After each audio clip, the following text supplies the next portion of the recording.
자, 안녕하세요.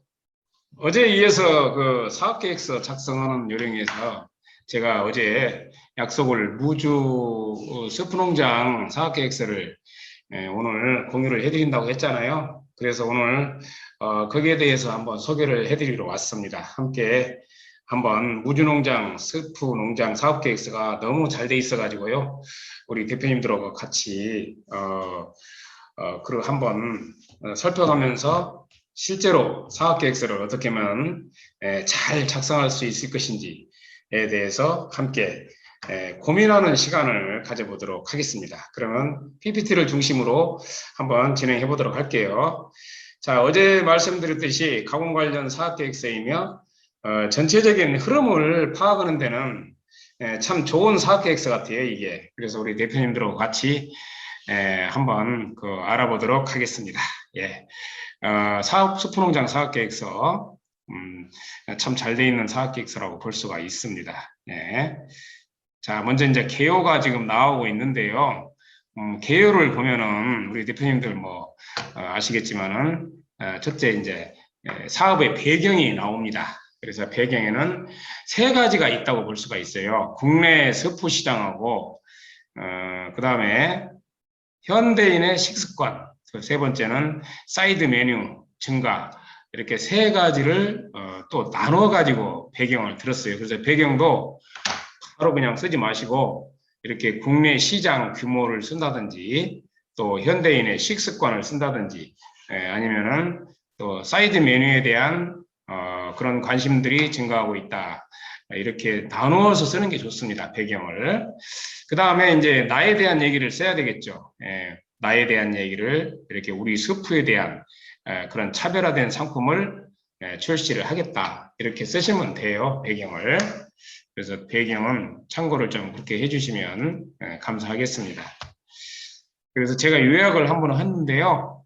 배경은 세 가지로 나눠 쓰는 게 좋다. 그래서 첫째는 국내 스프 시장에 대한 분석, 그 다음에 두 번째는 현대인의 식습관에 대해서 써주고, 세 번째는 요즘 마침 사이드 메뉴에 대한 그런 트렌드가 증가하고 있더라. 이렇게 세 가지로 나누어서 배경을 써주었습니다. 그리고 대표님들도 이거는 하나의 식품에 관련된 거고, 이제 각자 사업계획서마다 다 다르잖아요. 그래서 그런 다른 사업계획서마다 대표님들이 한 세 가지 정도로 나누어서 시장 조사한 결과, 그 다음에 소비자들의 트렌드, 그 다음에 세 번째는 이런 분야에 대한 그런 소비 수요에 대해서 써주면 좋다고 볼 수가 있습니다.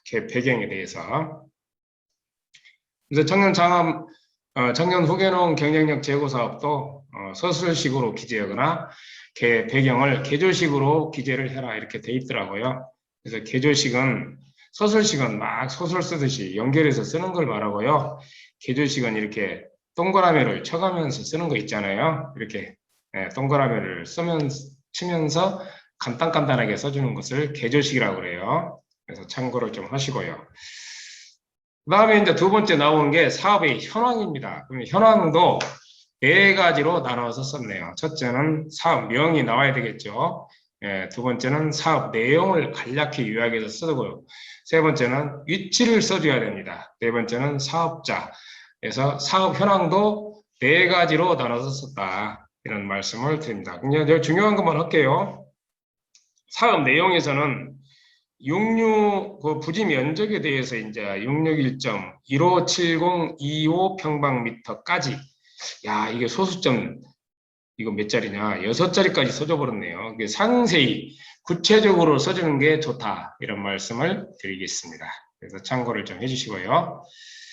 그래서 뒤에 또 이야기 나와요. 이런 식으로 우리 대표님들이 첫째, 사업의 현황은 네 가지로 나눠서 썼다. 따라서 같이 한번 해보실까요? 사업명, 그 다음에 사업 내용, 그 다음에 위치, 그 다음에 사업자, 이렇게 사업의 현황을 네 가지로 나눠서 쓰는 게 좋다는 말씀을 드리겠습니다.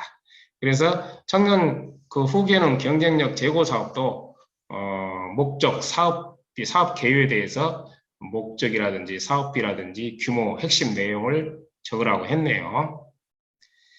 자, 세 번째는 이제 사업 개요 중에서 스프의 장점에 대해서 써놨습니다. 모주 같은 경우에.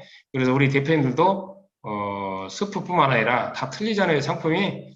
그래서 내 상품에 대한 장점을 사업의 계획 세 번째로 써주는 게 좋습니다. 그래서 이것도 두 가지로 나눠져요. 첫째는 소비자 욕구, 두 번째는 시장성, 두 가지로 나눠서 여기는 썼네요. 보니까 소비자 욕구에는 이렇게 고령사회 건강식을 좋아하더라, 소비자들이. 그다음에 학생 영양 간식으로 좋더라 등등 장점을 써줘야 돼요. 그 다음에 시장성, 다양한 지역 농특산물을 활용을 하겠다. 현대인의 입맛이 서양화되기 때문에 이 스프의 시장성은 점점 커지고 있다. 이렇게 시장성을 써주면 됩니다. 참고를 좀 해주시고요.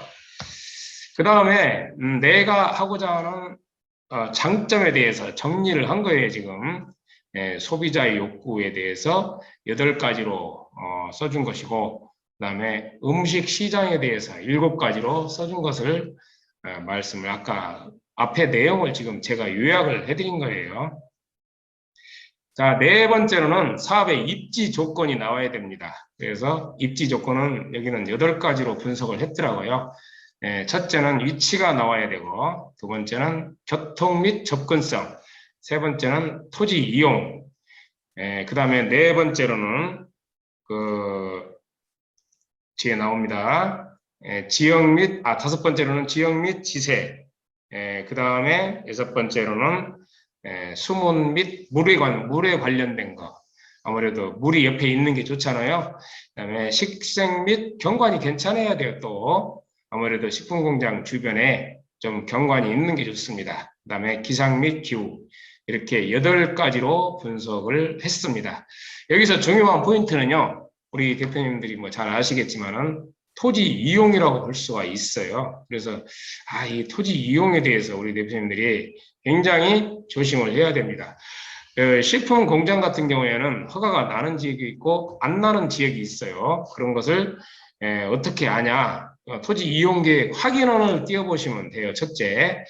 그 다음에 그런 것이 없으면은 금방 뒤에 나오던데 토지 이용에 대한 정보의 발견에서 제가 링크를 시켜놨는데 국토교통부 실거래가 공개 시스템도 있고요. 세 번째로 국토교통부의 토지 이용 규제 정보 서비스를 지금 사이트에서 해주고 있어요. 그래서 한번 들어가 볼까요? 이런 식으로 토지 이음 홈페이지라고 되어 있는 부분입니다. 그래서 이음.go.kr 이음.go.kr로 들어가셔가지고 한번 들어가 볼게요. 네, 링크가 되어 있네요. 옛날에는 토지 이용 정보 서비스였는데 이제는 토지 이음으로 이름이 좀 바뀌었습니다. 그래서 여기다가 자기가 전라북도 익산이잖아요. 여기가 익산시, 그다음에 이제 저희 논 한번 해보려고요. 만석동이잖아요. 이게 만석동, 만석동 이렇게. 그다음에 일반으로 산번지 아니니까. 그래서 660에 이렇게 6이라고 만약에 한번 열람을 한번 해볼게요. 그러면 이렇게 땅이 나옵니다. 그래서 토지 이용 계획 확인을 뭐 때로 가는 것도 좋지만은 일단은 바로바로 인터넷을 통해서 확인할 수 있도록 돼 있어요. 보면은 국계법에 의해서 농림지역이다 이거죠. 이 논번지는. 그 다음에 가축 사육 제한 구역이다. 그리고 지적도도 나오고, 그 다음에 농림지역으로서 쭉 이런 다 링크가 돼 있어요. 하나하나 클릭을 해보시면 이렇게 가축 사육 제한 구역이다. 전부 링크로 들어가도록 돼 있어요. 상세하게 알으려면. 그래서 농림지역이고 가축 사육 제한 구역이다. 그리고 이런 걸 상세히 알으려면 이렇게 눌러보면 나옵니다.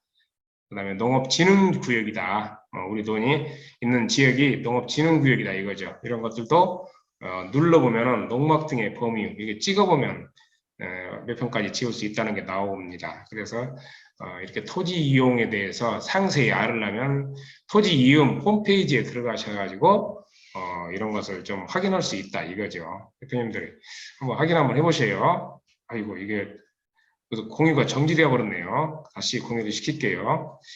그래서 우리 대표님들이 이게 지금 갑자기 이게 공유가 정지돼 버렸죠, 이게. 예, 잘 나가다가. 그래서 우리 대표님들이, 아까 그 사이트가 굉장히 좋은 사이트더라고요. 그래서 꼭 좀 확인을 좀 해주시기 바라겠습니다. 자, 그 다음에 다음으로 한번 넘어가 볼게요. 예. 자, 농업사학계획 프로세스. 자, 숲농장 아까 이제 배경 했잖아요. 자, 두 번째 했고, 얘기했고, 아까 쭉 나가다가 지금 다시 원점으로, 이게 장점까지 썼잖아요.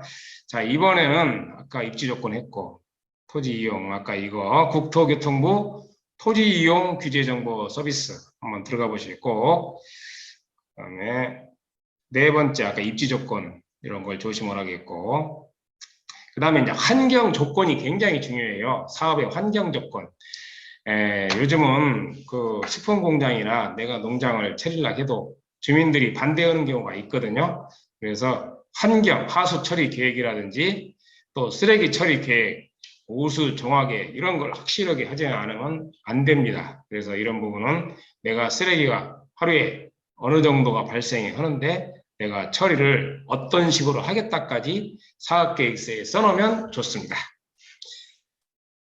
참고로 좀 해주시고요. 특히 오수, 이게 오염이 되지 않는다는 것을 증명을 해줘야 돼요. 민원 발생하는 것만 싫어할 일이 아니라 내가 스스로가 오염되지 않은 그런 공장을 운영해야 된다는 말씀을 드리겠습니다. 그 다음에 기대효과를 써주면 돼요. 그 다음에 7번째, 사업의 목적. 이것도 이제 세 가지로 나누어서 썼네요. 개조식으로. 무주 농산물을 이용한 스프를 직접 제조하는 게 목적이다. 두 번째는 소비자 스타일에 맞는 그런 제품 개발을 하는 게 목적이다. 세 번째는 오프라인 마케팅으로 인지도를 확보하는 게 목표다. 이렇게 세 가지. 우리 대표님들이 만드는 품목들도 그냥 한 줄로만 쓰지 말고 한 세 줄 정도로 이렇게 목표를 확실하게 써주는 게 좋습니다. 그 다음에 이제 8번째, 회사의 개요에 대해서 나와요. 그래서 회사는 개요는 회사 이름은 뭐고, 설립 연월일은 언제고, 사업자 등록번호, 대표자 이름, 자본금 얼마, 거래 은행은 어디고, 사업장 예정지는 어디다, 업종은 뭐다, 식품 제조업이고, 생산 품목은 분말, 레토르트, 스프를 제조하는 거다. 이렇게 간단하게 써주는 게 좋아요. 그래서 이것도 아마 참고를 해주시기 바랍니다. 이 자료도 저기 YYYU 유튜브 대학에 오시면 제가 올려드릴게요. 그 다음에 이번에는 이제 조직도가 나오는 게 좋아요. 아무리 작은 농장이지만은 대표님들이 혼자 다 한다고 하면은 사업계획서에서 좋은 점수를 받을 수가 없습니다. 그래서 대표는 누구고, 생산 분야는 누가 담당을 하고, 그 다음에 영업 분야는 누가 담당을 하고, 재무는 누가 하고, 체험 분야는 누가 담당한다. 가족끼리도 이와 같이 좀 정해놓는 게 좋아요. 분담을 해서 한다는 게 좋은 인상을 줍니다. 자, 이번에는 두 번째 생산 제품에 대한 설명을 올리도록 하겠습니다. 이제 생산 제품은 이 무주 같은 경우에는 네 가지가 나오더라고요. 첫째는 이제 분말이 나오고, 두 번째는 레토르트 식품이 나오고, 세 번째는 컵 스프가 나오고, 네 번째는 이제 이유식이 나오잖아요. 그러면 이 중에서 우리 대표님들이 주목을 해야 할 게, 첫째는 이렇게 두 줄로 이렇게 좀 간략하게 분말에 대해서 설명을 해주는 게 좋아요. 그래서 기본적으로 쉽게 접하는 파우더 형태의 스프를 이렇게 분말로 만들겠다. 그 다음에 레스토랑, 경양식 등의 사업장과 간의 제조 섭취를 고려한 그런 분말 제품을 만들겠다 하고 두 줄 정도로 제품에 대한 설명을 해주시는 게 좋습니다. 나머지는 레토르트, 컵스프, 이유식은 이런 식으로 한다는 것만 참고해 주시고요. 그 다음에 이제 생산 제품에 대한 컨셉을 써주는 게 좋습니다. 그래서 컨셉은 현대인의 서구화로 스프의 선호도가 증가했다. 그 다음에 무주 청정, 웰빙 무주 스프는 차별성을 가지고 청정이라는 차별성을 가지고 시장에 진입할 수가 있다. 이런 청정의 컨셉으로 나갔다는 것을 이따가 지금 표시를 해줬네요. 다음에 생산 공정도를 제품에서는 세 번째로 써주는 게 좋아요. 그래서 원료가 입고가 되면은 이제 볶고, 그 다음에 중간 검사를 하고, 냉각을 시키고, 그 다음에 분쇄를 하고, 배합하고, 중간 검사하고, 포장하고, 등등등 해가지고 대표님들이 쭉 그 13가지 단계를 지금 이런 식으로 공정도를 써주는 게 좋습니다. 그래서 대표님들이 이 13가지에 대해서 입고부터, 원료가 입고되는 때부터 제품이 나올 때까지 과정을 사업계획서에 이렇게 표시를 해주면은, 기왕이면 도형을 이용해 가지고 이쁘게 표시를 해주면은 좋은 점수를 받습니다. 그 다음에 시장 현황에 대해서 기록을 해줘야 돼요. 그래서 시장 현황은 첫째는 타사를 갖다가 예를 들어줘야 됩니다. 타사를 분석을 해야 돼요. 그래서 여기도 무주 스프를 만들지만은 샘표에서도 만들고 농심에서도 스프를 만들잖아요. 그래서 샘표, 폰타나 스프에 대해서 분석을 했고, 농심에 대해서 농심 스프도 분석을 했고, 오뚜기라든지 청정원, CJ 제일제당 스프 시장을 분석을 했습니다.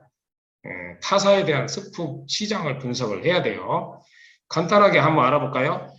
오뚜기 스프 시장을 분석을 한 결과는요, 분말 스프가 8종이 나오고 3본 스프 4종을 선보이고 있는데, 그러니까 총 12종이 나오네요. 오뚜기도 스프 시장에 분말 스프 100억 원을 올리고 있고, 즉석 스프는 50억 원 등 총 150억 원의 매출을 지금 목표로 하고 있는 것으로 보인다. 이렇게 오뚜기에 대한 간략한 분석을 하는 거예요. 그리고 또 이 회사에 가서 또 물어볼 수는 없는 거니까 충분히 인터넷을 검색해서라도 타사의 내 것하고 유사하게 만들고 있는 타사의 제품을 분석을 하는 게 좋습니다. 참고를 좀 하시고요. 그 다음에 시장 현황에 대해서 분석을 하고, 그런 다음에 이제 대표님들이 또 이걸로 끝나는 게 아니라 내가 생산하는 상품하고 연관시켜가지고 이제 종합적인 분석 결과를 또 내놓을지 알아야 돼요.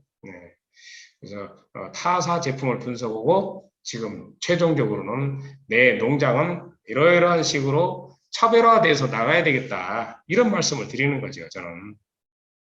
그 다음에 이제 두 번째로 시장 현황에 대해서 하고 있잖아요. 스와트 분석을 하셔야 한다. 그래서 S는 강점이잖아요. 스트렝스. W는 위크니스라고 해서 약점. 그 다음에 오퍼튜니티라고 해가지고 O. 그 다음에 트리트라고 해가지고 위협이잖아요. 그래서 내가 잘하는 부분, 내가 약한 부분. 그 다음에 우리 내 농장에 한 5 내지 10kg까지 기회 요인이 있잖아요. 고속도로가 나는 것도 하나의 나에게 기회 요인이 되고, 내가 이제 상점을 하고 있는데 우리 집 앞에 또 아파트가 생기는 것도 하나의 기회 요인이 될 수가 있어요. 또 위험 요인, 우리 집 옆에 경관이 좋았는데 갑자기 쓰레기장이 생긴다든지 하면은 이런 것들도 하나의 위험 요인이 됩니다. 그래서 SWOT를 분석을 하셔야 돼요. 그래서 나의 강점은 무엇인가, 나의 약점은 무엇인가, 나의 기회 요인은 무엇인가, 한 몇 가지씩 발굴을 하셔야 합니다. 나에게 다가올 위험 요인은 무엇인가를 해가지고 제가 대응을 해야 하잖아요. 그런 다음에 우리가 4가지 전략으로 분석을 합니다. 첫째는 강화 전략, 두 번째는 극복 전략, 세 번째는 보완 전략, 네 번째는 방어 전략으로 분석을 하시는 거예요. 근데 이거 제가 쉽게 하는 거 알려드릴까요? 이걸 또 강화, 극복, 보완, 방어가 이게 잘 안 잡힌다 이런 분도 있더라고요. 근데 SSWW잖아요. 세로로. 그 다음에 OT. 자, 이렇게 하는 거예요. SSWW. 그 다음에 여기다가 OT. 끝났잖아요. 강화 전략. 그 다음에 극복 전략. 약점이 있으니까 보완 전략. 약점하고 위험 요인만 있잖아요. 방어를 해야 되니까 방어 전략. 그래서 강점을 기회로 강화를 더 잘하도록 하고, 그 다음에 예를 들어서 고속도로가 났으면은 우리 점포에서 이제 더 많이 팔릴 것으로 생각을 하고 점포를 늘린다든지 잘하는 부분을 확대를 시킨다든지 하는 거예요. 그 다음에 강점을 가지고 위기를 극복한다든지, 나한테 내 직장이 위협을 받아, 위기가 왔어. 그러면 내가 잘하는 부분을 가지고 창업을 한다든지 극복을 해야 되겠죠. 내가 잘하는 부분 가지고 1인 창으로 한다든지 이런 거예요. 그 약점, 보완 전략은 이제 내 약점을 마침 또 기회로 보완을 할 수도 있고, 약점과 위기가 있다면은 이런 것은 최대한 일단은 막고 봐야 돼요. 그래서 대표님들이 WSS, WW, OTOT 강화 전략 참고를 좀 해주시기 바랍니다. 넘어갈게요. 자, 이번에는 본격적으로 사업 추진 계획을 세워야 되겠죠. 사업 추진 계획도 5가지로 나누어서 설명을 드릴게요. 시설 투자 계획, 원부자재 조달 계획, 그다음에 제품 생산 계획, 조직 및 업무 분장하고 이제 사업 추진을 하면 되겠죠. 그래서 대표님들이 첫째는 시설 투자 계획을 세워야 됩니다. 시설 투자 계획은 건축 분야, 토지 분야, 시설 분야로 나누어서 집 짓는 데는 얼마 들어가고, 그다음에 땅 사는 데는 얼마 들어가고, 그다음에 시설, 장비 이런 거 하는 데는 생산 설비 같은 거 있잖아요. 위생 설비, 햇삽 같은 거 하시려면 이런 비용은 얼마 들어간지 이렇게 3가지로 나누어서 작성을 해주시기 바랍니다. 이게 바로 시설 투자 계획이에요. 자, 그 다음에 자, 여기는 이제 RFP에서 뭐 청년 후계농 양식이고요. 현재 여건을 고려해서 내용을 써야겠네요. 두 번째는 원부자재 조달 계획입니다. 야, 여기서도 우리가 이제 원료를 구입을 확보하는 게 제일 중요하잖아요. 그래서 대표님들이 원료 원부자재 조달 계획을 세워야 돼요. 그래서 원부자재가 만약에 지역산이 50% 이상 써야 또 로컬 푸드 낼 수가 있잖아요. 그리고 생산관리 지역에 어떤 일을 하려면은 내가 생산한 농산물이 또 50% 넘어야 하는 경우도 있고 막 그래요. 그래서 전부 다 외지에서만 원재료를 들어온다면 또 문제가 될 수가 있습니다. 그래서 최소한 내가 생산하는 제품을, 생산물을 내가 가공을 하면 제일 좋고, 아니면은 그 지역산 그 원재료를 지역에서 구입하는 거 있잖아요. 그런 게 50% 정도 이상은 돼야 로컬 푸드에 낼 수 있다는 말씀을 드리겠습니다. 그 얘기예요. 그 다음에 이제 3번째는 제품 생산 계획을 세우는 거예요. 그래서 보통 1년, 2년, 3년치를 세웠네요, 여기는. 그래서 우리 대표님들이 제품 생산 계획도 이거는 이제 당해년도고 이렇게 3년치를 세워가지고 보통 10% 이상씩 성장하는 걸로, 만약에 이제 올해 이런 300톤 생산했다면 내년부터는 이렇게 조금씩 더 생산하는 걸로 이렇게 세우시면 됩니다. 보통 10% 이상씩, 그러니까 30톤 이상은 더 생산하는 걸로 해가지고 사업계획서를 세우면 좋다는 말씀을 드리겠습니다. 사업계획서 별거 아니죠. 그래서 이게 3년 기간으로 세우면 돼요. 그 다음에 이제 조직 및 업무 분장. 아무리 가정노동이지만은 우리 대표님들이 대표는 누가 하고, 총괄 매니저는 누가 하고, 생산은 누가 하고, 재무는 누가 하고, 영업은 누가 하고, 이렇게 체험 업무 분장을 잘 하셔야 돼요. 그리고 그 다음에 사업 추진 일정 계획. 그 다음에 이제 사업 계획서에 가장 중요한 게 내가 이제 사업비를 받았을 때 1월 달은 뭐 하고, 2월 달은 뭐 하고, 3월 달에는 뭐 한다. 달별로 사업 추진 계획을 세워야 돼요. 그래서 여기서도 우주 스프농장도 사업 타당성을 검토하겠다. 그 다음에 2월 달에는 사업 계획서를 작성을 하겠다. 그 다음에 법인 등기 신고하고, 그 다음에 2월 말에는 공장 인허가를 신청하고, 또 공장 등록까지 완료를 하고, 그 다음에 7월 달에는 이제 인원도, 종업원도 지금 확보를 하고 시설을 최종적으로 완료하겠다고 했네요. 그래서 달별로 사업 추진 일정, 무엇을 할 것인지를 여기다가 쓰시는 거예요. 그래서 사업기간, 아까 이거 일정별로 양식은 이렇게 생겼어요. 그래서 사업비를 받았을 때, 이게 사업비를 받았다고 예상을 하고, 보통 1년 단위 계획이잖아요. 청년 후계농 계획은. 근데 1년 중에서도 1월 달부터 2월 달까지는 뭐 하고, 2월 달부터 3월 달까지는 뭐 하고, 3월 달부터 4월 달까지는 뭐 한다는 것을 달별로 이렇게 작성을 하시는 게 좋습니다. 그 다음에 이제 홍보 및 마케팅 계획을 수립을 이제 하셔야 돼요. 그래서 첫째는 홍보 전략, 이제 인터넷 블로그, 뭐 포털업체, 배너 광고 여러 가지 이제 홍보 마케팅 전략을 펼치하는데, 저는 이 대목에서 오프라인과 온라인을 좀 구분해 가지고 이런 일을 했으면 좋겠다는 생각이 들더라고요. 그래서 대표님들이 오프라인과 그런 온라인 전략으로 나누어 가지고 아주 구체적으로 쓰는 게 좋습니다. 특히 오프라인 같은 경우에는 기왕이면 장소, 육하원칙에 의해서 장소까지 써주는 게 좋고, 그 다음에 온라인도 마찬가지로 그런 URL까지, URL 주소를 URL이라고 하잖아요. 주소까지, 인터넷 주소까지 써주는 게 구체적인 사업계획이라는 생각이 듭니다. 사업계획이라는 얘기 나오네요. 온라인은 URL까지 써주는 게 좋고, 그 다음에 오프라인은 장소, 상호까지 기재하는 게 좋다. 세 번째는 홈쇼핑은 홈쇼핑, 홍보 매체 이름까지 써주는 게 좋다는 생각이 듭니다. 판매 전략 나오죠. 적극적인 마케팅 활동을 펼쳐야 돼요. 팔아먹는 게 중요하잖아요. 대표님들이 생산하고 생산물을 소비자들이 찾게끔 비대면 시대니까 특히 온라인 쪽으로 강화를 많이 하시는 게 좋을 것 같습니다. 그래서 핵심 고객층을 확보를 하고 새로운 수익을 창출을 하셔야 한다 말씀을 드립니다. 그다음에 자금 조달 계획을 또 세우는 거예요. 아까 말씀드렸듯이 자금 조달 계획도 두 가지로 나누었죠. 시설 자금하고 운전 자금으로 나눠 가지고 시설 자금은 공장 건축하는 데 얼마 들어가고 생산 설비하는 데 얼마 들어가고 햇삭 같은 거 이상 설비하는 데 얼마 들어가고, 그 다음에 운전 자금은 판매 관리비 얼마 들어가고 원재료 구입비 얼마 들어가고 기타 홍보 마케팅 비용이라든지 기타 비용이 얼마 들어간다는 내용으로 이렇게 자금 조달 계획을 써야 돼요. 그 자체 조달이냐 아니면 또 금융기관으로 또 빚을 낼 거냐, 국가 보조 사업으로 얼마 충당할 거냐, 이런 식으로 국비 얼마, 지방비 얼마, 자부담 얼마, 금융기관 융자 얼마, 이런 식으로 나누어서 쓰는 게 좋습니다.